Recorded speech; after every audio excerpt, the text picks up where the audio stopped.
來，來分析一篇文章嘅文字。文章一開始是講到貓了，做乜嘅一道寫面愛來答貓了呢？因為今日淘菜體、簽材料及封片就唔是錢，不過解救咧是會發現，就一個貓了答嘅鑊都唔係太豐富。今日是想到底有乜嘅更較好嘅方式呢？今日是想到平常時自家大嘅木卡附近直接看得到竹，啲竹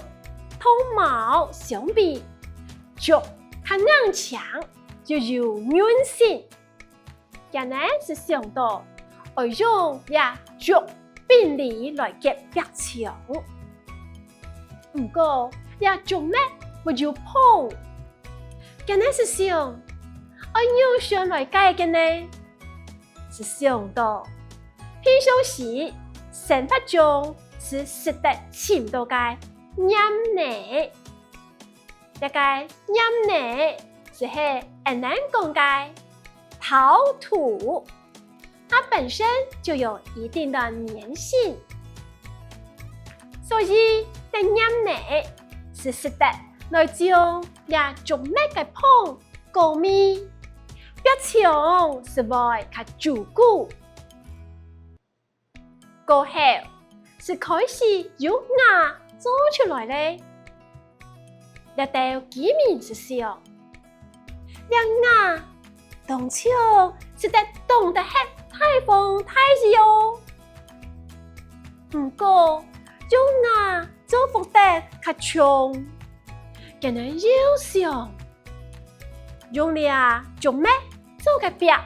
以將無法度撐起，用牙做個福得呢。因此按呢，今日是就開始想辦法來做內磚，過後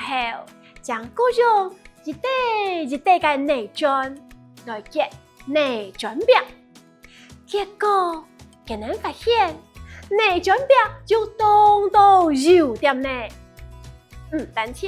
識得開動牆嘅木燈，還識得做好環保。